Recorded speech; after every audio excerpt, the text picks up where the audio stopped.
Luego de fijar un límite adecuado a sus nociones preconcebidas y de suponer que, de tratarse del cuerpo de Marie, solo podría haber permanecido breve tiempo en el agua, el diario continúa diciendo: las experiencias han demostrado que los cuerpos de los ahogados o de los arrojados al agua inmediatamente después de una muerte violenta requieren de 6 a 10 días para que la descomposición esté lo bastante avanzada como para devolverlos a la superficie.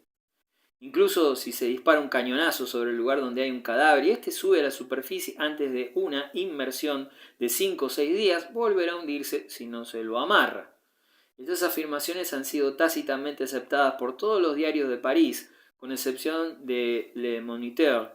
Este último se esfuerza por desvirtuar esa parte del párrafo que se refiere a los cuerpos de los ahogados, citando 5 o 6 casos en los cuales los cadáveres de personas ahogadas reaparecieron a flote tras un lapso menor del que sostiene L'Étoile. Pero Le Moniteur procede de manera muy poco lógica al pretender refutar la totalidad del argumento de L'Étoile mediante ejemplos particulares que lo contradicen. Aunque hubiera sido posible aducir 50 en vez de 5 ejemplos de cuerpos que se hallaron flotando después de 2 o 3 días, esos 50 ejemplos podrían seguir siendo razonablemente considerados como excepciones a la regla de L'Étoile, hasta el momento en que pudiera refutarse la regla misma. Admitiendo esta última, como lo hace Le Moniteur, que se limita a señalar sus excepciones, el argumento de L'Étoile conserva toda su fuerza, ya que sólo se refiere a la probabilidad de que el cuerpo haya surgido a la superficie en menos de 3 días, y esta probabilidad seguirá manteniéndose a favor de L'Étoile hasta que los ejemplos tan puerilmente aducidos tengan número suficiente para constituir una regla antagónica. Verá usted de inmediato que toda argumentación opuesta debe concentrarse en la regla en sí, y a tal fin debemos examinar la razón misma de la regla. En general, el cuerpo humano no es ni más liviano ni más pesado que el agua del Sena. Vale decir que el peso específico del cuerpo humano en condición natural equivale aproximadamente al del volumen de agua dulce que desplaza.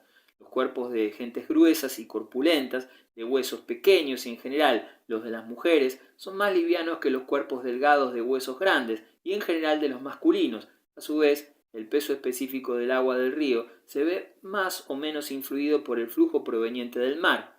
Pero, dejando esto a un lado, puede afirmarse que muy pocos cuerpos se hundirán espontáneamente, incluso en agua dulce.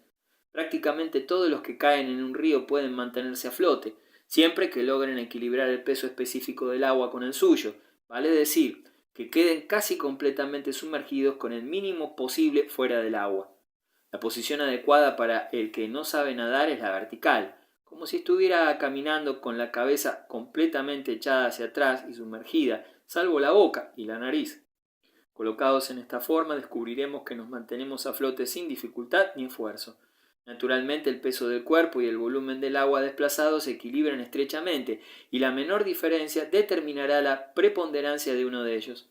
Un brazo levantado fuera del agua, por ejemplo, y privado así de su sostén, representa un peso adicional suficiente para sumergir por completo la cabeza, mientras que la ayuda del más pequeño trozo de madera nos permitirá sacar la cabeza lo suficiente para mirar en torno. Ahora bien, cuando alguien que no sabe nadar se debate en el agua, levantará invariablemente los brazos, mientras se esfuerza por mantener la cabeza en posición vertical. El resultado de esto es la inmersión de la boca y la nariz, que acarrea, en los esfuerzos por respirar, la entrada del agua en los pulmones.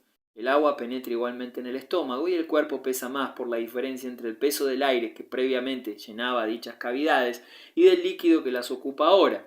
Tal diferencia basta para que el cuerpo se hunda por regla general, aunque es insuficiente en caso de personas de huesos menudos y una cantidad normal de materia grasa. Estas personas siguen flotando incluso después de haberse ahogado. Suponiendo que el cuerpo se encuentre en el fondo del río, permanecerá allí hasta que por algún motivo su peso específico vuelva a ser menor que la masa del agua que desplaza. Esto puede deberse a la descomposición o a otras razones. La descomposición produce gases que distienden los tejidos celulares y todas las cavidades, produciendo en el cadáver ese hinchazón tan horrible de ver. Cuando la distensión ha avanzado a punto tal que el volumen del cuerpo aumenta sin un aumento correspondiente de la masa, su peso específico resulta menor que el del agua desplazada y, por tanto, se remonta a la superficie. Pero la descomposición se ve modificada por innumerables circunstancias y es acelerada o retardada por múltiples causas. Vayan como ejemplos el calor o el frío de la estación. la densidad mineral o la pureza del agua, la profundidad de ésta, su movimiento o estancamiento, las características del cuerpo, su estado normal o anormal antes de la muerte. Resulta pues evidente que no podemos señalar con seguridad un periodo preciso tras el cual el cadáver saldrá a flote a causa de la descomposición. Bajo ciertas condiciones, este resultado puede ocurrir dentro de una hora, bajo otras puede no producirse jamás. Existen preparados químicos por los cuales un cuerpo puede ser preservado para siempre de la corrupción. Uno de ellos es el bicloruro de mercurio, pero, aparte de la descomposición, suele producirse en el estómago una cantidad de gas derivada de la fermentación acetosa de materias vegetales, gas que también puede originarse en otras cavidades y provenir de otras causas, en cantidad suficiente para provocar una distensión que hará subir el cuerpo a la superficie. El efecto producido por el disparo de un cañón es el resultante de las simples vibraciones. Estas desprenderán el cuerpo del barro o del limo en el cual se halle depositado, permitiéndole salir a flote una vez que las causas antecitadas lo hayan preparado para ello. También puede vencer la resistencia de algunas partes putrescibles de los tejidos celulares, permitiendo que las cavidades se distiendan bajo la influencia de los gases. Así, una vez que tenemos ante nosotros todos los datos necesarios sobre este tema, podemos emplearlos para poner fácilmente a prueba las afirmaciones de L'Étoile. Las experiencias han demostrado, dice éste, que los cuerpos de los ahogados o de los arrojados al agua inmediatamente después de una muerte violenta requieren de 6 a 10 días para que la descomposición esté lo bastante avanzada como para devolverlos a la superficie. Incluso si se dispara un cañonazo sobre el lugar donde hay un cadáver y éste sube a la superficie antes de una inmersión de 5 o 6 días, volverá a hundirse si no se lo amarra. A la luz de lo que sabemos, la totalidad de este párrafo aparece como un tejido de inconsecuencias e incoherencias. La experiencia no demuestra que los cuerpos de ahogados requieran de 6 a 10 días para que la descomposición avance lo suficiente para devolverlos a la superficie. Tanto la ciencia como la experiencia muestran que el término de su reaparición es y debe ser necesariamente variable. Si además un cuerpo ha salido a flote por un disparo de un cañón, no volverá a hundirse si no se lo amarra, hasta que la descomposición haya avanzado lo bastante para permitir el escape del gas acumulado en el interior. Quiero llamar su atención sobre el distingo que se hace entre cuerpos de ahogados y cuerpos arrojados al agua inmediatamente después de una muerte violenta. Aunque el redactor admite la distinción, los incluye empero en la misma categoría. Ya he demostrado que el cuerpo de un hombre que se ahoga se vuelve específicamente más pesado que la masa de agua que desplaza, y que no se hundiría si no fuera por los movimientos en el curso de los cuales saca los brazos fuera del agua y su ansiedad por respirar debajo de ésta, con lo cual el espacio que ocupaba el aire en los pulmones se ve reemplazado por el agua. Pero estos movimientos y estas respiraciones no ocurren en un cuerpo arrojado al agua inmediatamente después de una muerte violenta. En este último caso, pues es regla general que el cuerpo no se hunda, detalle que L'Étoile evidentemente ignora. Cuando la descomposición alcanza un grado avanzado, cuando la carne se ha desprendido en gran parte de los huesos, entonces, pero sólo entonces, perderemos de vista el cadáver. ¿Qué nos queda del argumento por el cual el cuerpo encontrado no puede ser el de Marie Roget, dado que apareció flotando a 3 días apenas de su desaparición? En caso de haberse ahogado, el cuerpo pudo no haberse hundido nunca, ya que se trataba de una mujer, o, en caso de hundirse, pudo reaparecer al cabo de 24 horas o menos. Sin embargo, nadie supone que Marie se haya ahogado, y habiendo sido asesinada antes de que la arrojaran al río, su cadáver pudo ser encontrado a flote en cualquier momento. Pero, dice L'Étoile, si el cuerpo, maltratado como estaba, hubiera permanecido en tierra hasta la noche del martes, no habría dejado de encontrarse en la costa alguna huella de los asesinos. Aquí resulta difícil darse cuenta al principio de la intención del razonador. Trata de anticiparse a algo que supone pueda constituir una objeción a su teoría. Vale decir que el cuerpo fue guardado 2 días en tierra, entrando en descomposición con mayor rapidez que si hubiera estado sumergido en el agua. Supone que, si ese fuera el caso, el cadáver podría haber surgido a la superficie el día miércoles y piensa que sólo gracias a estas circunstancias podría haber reaparecido.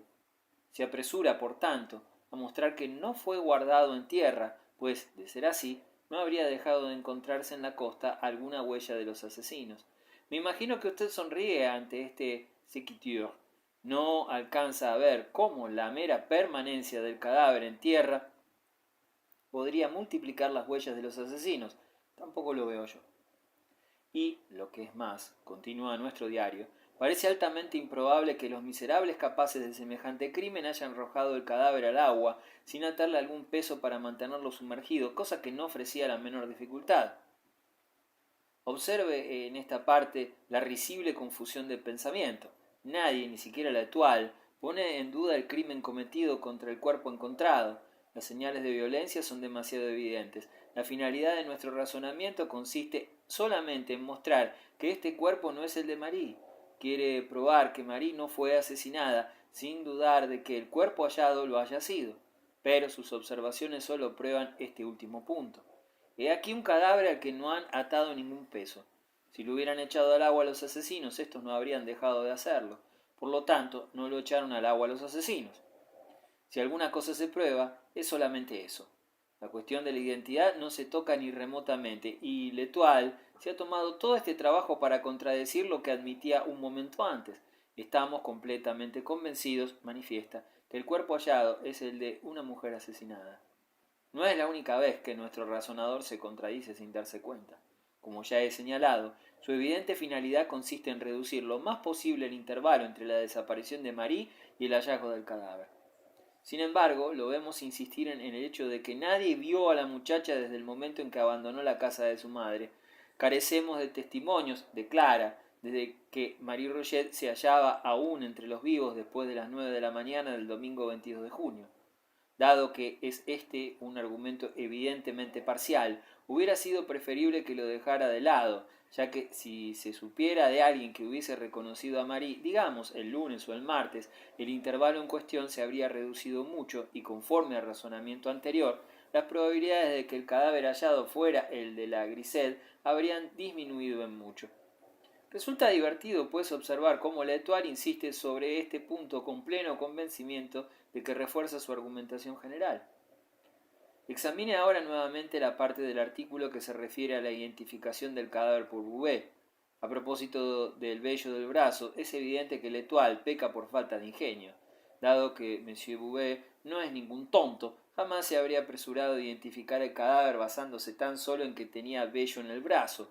Todo brazo tiene vello. La generalización en que incurre L'Etoile es una simple deformación de la fraseología del testigo.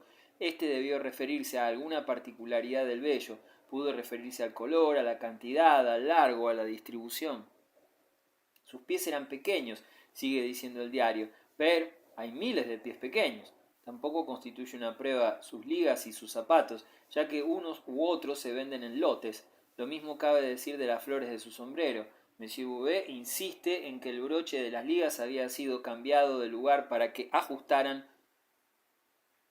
Eso no significa nada, ya que muchas mujeres prefieren llevar las ligas nuevas a su casa, ajustarlas allí, al diámetro de su pierna, en vez de probarlas en la tienda donde compran. Aquí resulta difícil suponer que el razonador obra de buena fe. Si en su búsqueda del cuerpo de Marie, Monsieur Bouvet encontró un cadáver en que sus medidas y apariencias generales correspondían a la joven desaparecida, cabe suponer que, sin tomar en cuenta para nada la cuestión de la vestimenta, debió imaginar que se trataba de ella. Si, además de las medidas y apariencias generales, descubrió en el brazo un vello cuyo aspecto correspondía al que había observado en vida de Marie, su opinión debió, con toda justicia, acentuarse, y el aumento de seguridad pudo muy bien estar en relación directa con la particularidad o rareza del vello del brazo. Si los pies de Marie eran pequeños, y también lo eran los del cadáver, el aumento de probabilidades de que éste correspondiera a aquella no se daría ya en proporción meramente aritmética, sino geométrica o acumulativa.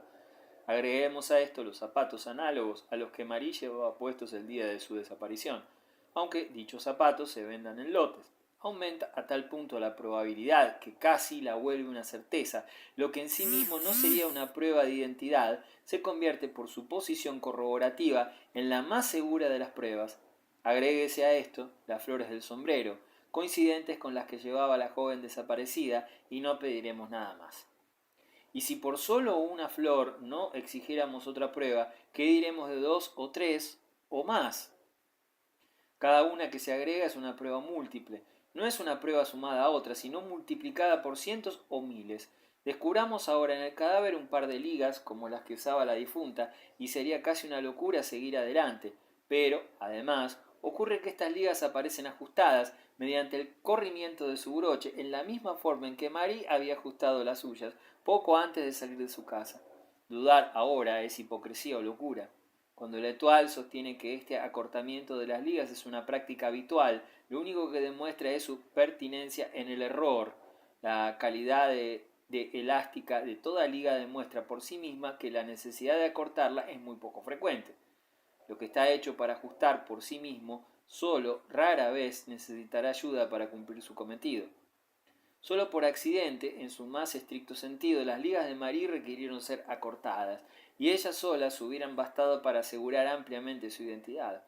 Pero aquí no se trata de que el cadáver tuviera las ligas de la joven desaparecida, o sus zapatos, o su gorro, las flores de su gorro, o sus pies, o una marca peculiar en el brazo, o su medida y apariencia generales, sino que el cadáver tenía todo eso junto. Si se pudiera probar que, frente a ello, el redactor de la Toile experimentó verdaderamente dudas, no haría falta, en su caso, un mandato de lunático inquiriendo. A nuestro hombre le ha parecido muy sagaz hacerse eco de charlas de abogados, que, por su parte, se contentan con repetir los rígidos preceptos de los tribunales. Le haré notar aquí que mucho de lo que en un tribunal se rechaza como prueba constituye la mejor de las pruebas para la inteligencia.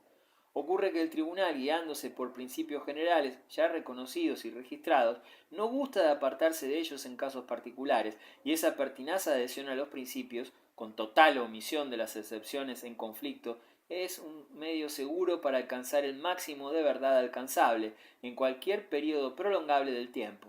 Esta práctica en Maes es, por tanto, razonable, pero no en menos cierto que engendra cantidad de errores particulares. Con respecto a las insinuaciones apuntadas contra Beauvais, estaría usted pronto a desecharlas de un soplo. Supongo que habrá ya advertido la verdadera naturaleza de este excelente caballero. Es un entrometido, lleno de fantasía romántica y con muy poco ingenio.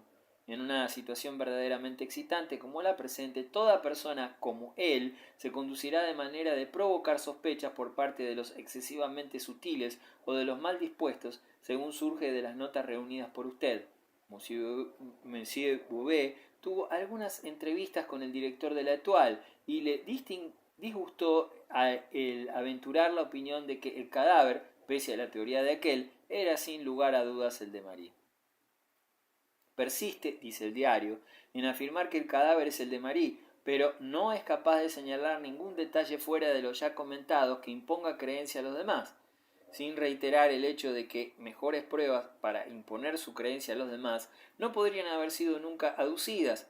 Conviene señalar que en un caso de este tipo un hombre puede muy bien estar convencido sin ser capaz de proporcionar la menor razón de su convencimiento a un tercero. Nada es más vago que las impresiones referentes a la identidad personal. Cada uno reconoce a su vecino, pero pocas veces está en condiciones de dar una razón que explique ese reconocimiento. El director de la Étoile no tiene derecho de ofenderse porque la creencia de Monsieur Beauvais carezca de razones.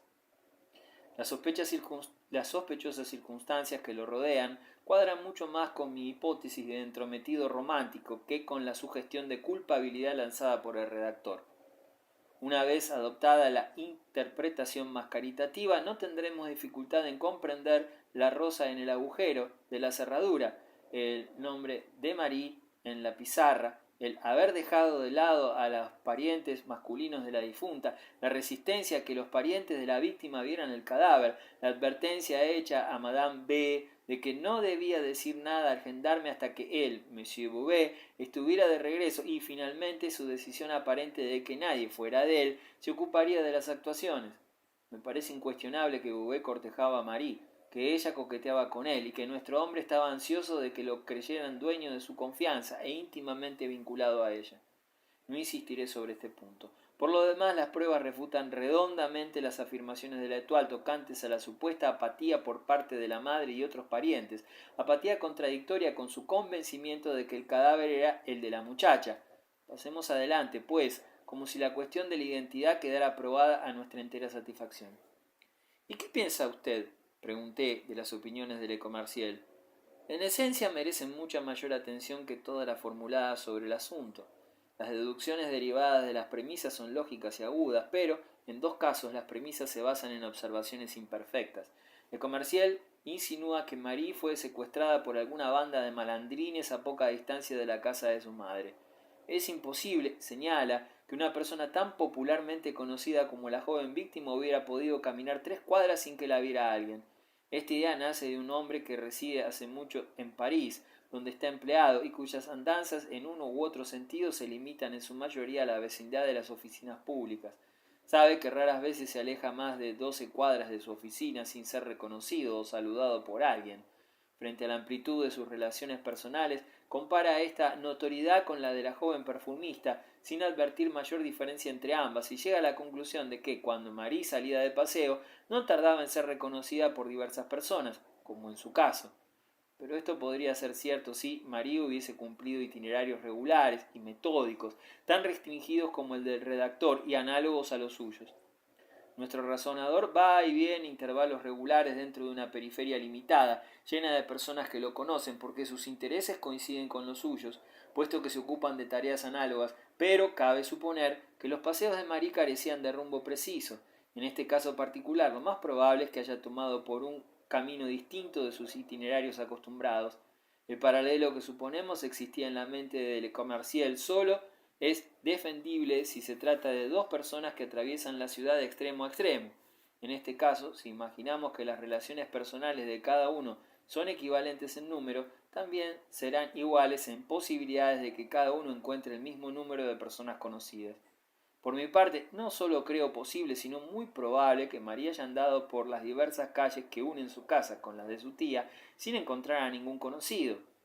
Al estudiar este aspecto como corresponde, no se debe olvidar nunca la gran desproporción entre las relaciones personales, incluso las del hombre más popular de París, y la población total de la ciudad. De todos modos, la fuerza que aparentemente pueda tener la sugestión de Le Commerciel disminuye mucho si pensamos en la hora en que María abandonó su casa. Las calles estaban llenas de gente cuando salió, dice Le Commerciel, pero no es así. Eran las 9 de la mañana. Es verdad que durante toda la semana las calles están llenas de gente a las 9, pero no el domingo. Ese día la mayoría de los vecinos están en su casa, preparándose para ir a la iglesia. Ninguna persona observadora habrá dejado de reparar en el aire particularmente desierto de la ciudad entre las 8 y las 10 del domingo. De 10 a 11, las calles están colmadas, pero nunca en el periodo antes señalado. En otro punto me parece que Le Commerciel parte de una observación deficiente. Un trozo de una de las enaguas de la infortunada muchacha, dice, de 2 pies de largo por 1 de ancho, le fue aplicado bajo el mentón y atado detrás de la cabeza, probablemente para ahogar sus gritos.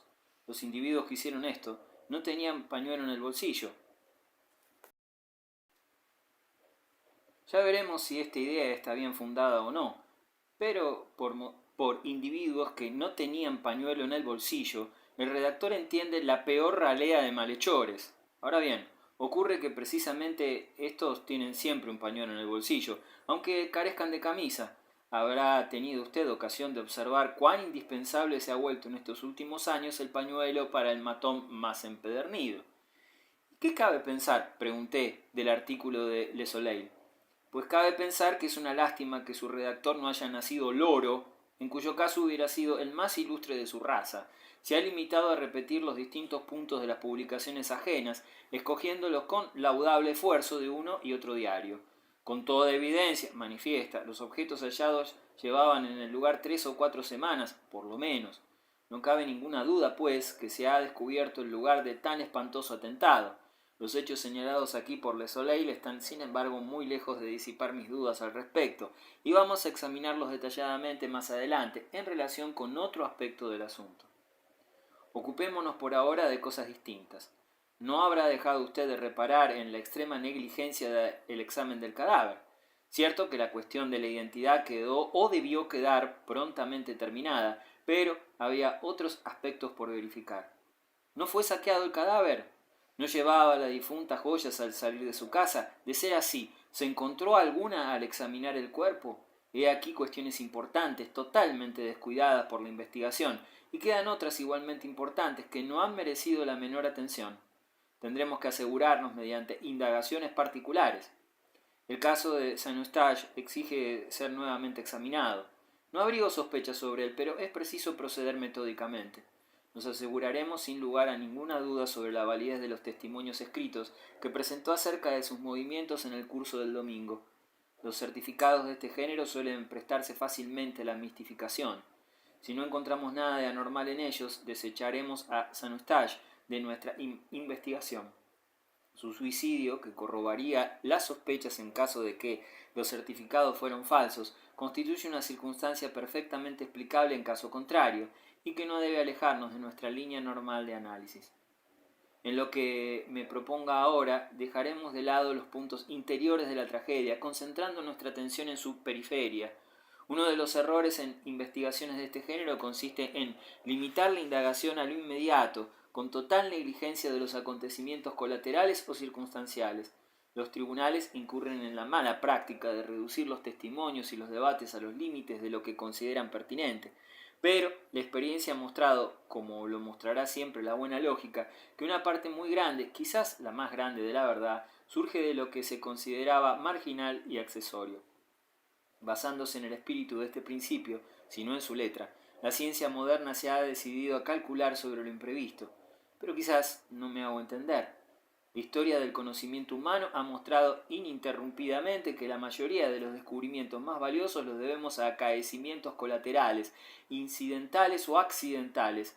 Se ha hecho necesario, pues, con vistas al progreso, conceder el más amplio espacio a aquellas invenciones que nacen por casualidad y completamente al margen de las esperanzas ordinarias. Ya no es filosófico fundarse en lo que ha sido para alcanzar una visión de lo que será. El accidente se admite como una porción de la subestructura. Hacemos de la posibilidad una cuestión de cálculo absoluto. Sometemos lo inesperado y lo imaginado a las fórmulas matemáticas de las escuelas.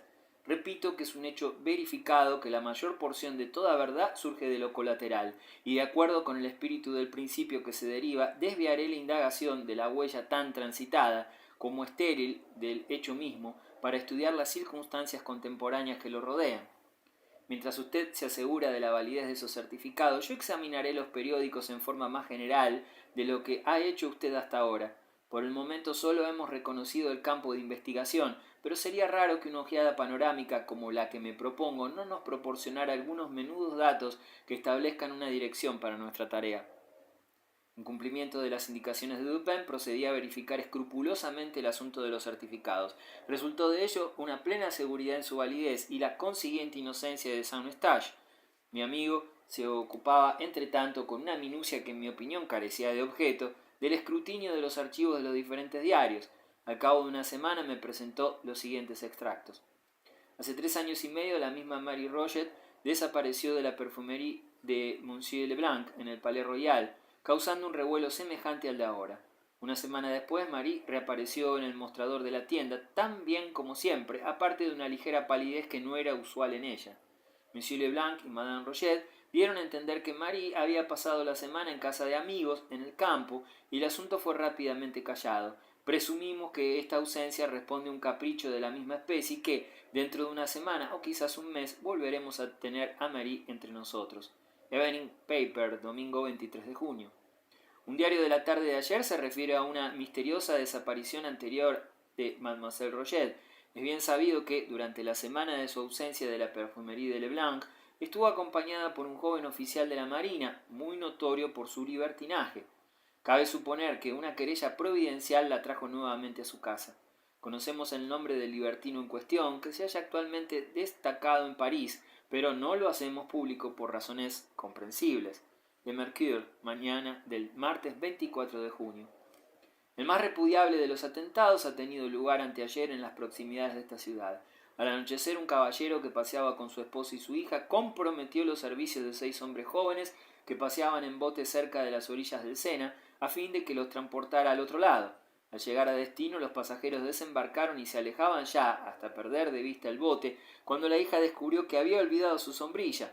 Al volver en su busca, fue asaltada por la pandilla, llevada al centro del río, amordazada y sometida a un brutal ultraje, tras lo cual los villanos la depositaron en un punto cercano a aquel donde había embarcado, con sus padres. Los miserables se hallan prófugos, pero la policía les sigue la huella y pronto algunos de ellos serán capturados. Morning Paper, 25 de junio. Hemos recibido una o dos comunicaciones tendentes a echar la culpa del horrible crimen a Mené, pero como este caballero ha sido plenamente exonerado de toda sospecha por la indagación legal y los argumentos de nuestros distintos corresponsales parecen más entusiastas que profundos, no creemos oportuno darlos a conocer. Morning Paper, 28 de junio.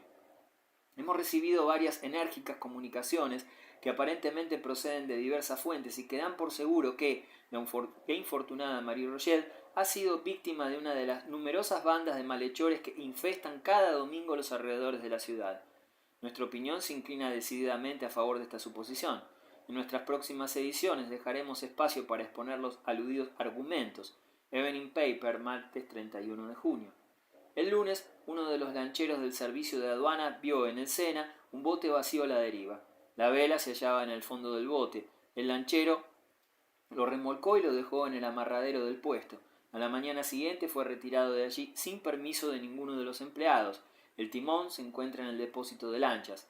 La Diligence, jueves 26 de junio.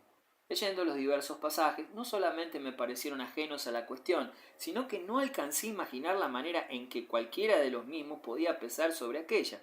Esperé pues alguna explicación de Dupin. Por el momento, me dijo, no me detendré en los dos primeros pasajes. Los he copiado sobre todo para mostrarle la extraordinaria negligencia de la policía que, hasta donde puedo saberlo por el prefecto, no se ha molestado en interrogar al oficial de marina mencionado en uno de ellos. Sin embargo, sería una locura afirmar que entre la primera y la segunda desaparición de Marie no cabe suponer ninguna conexión.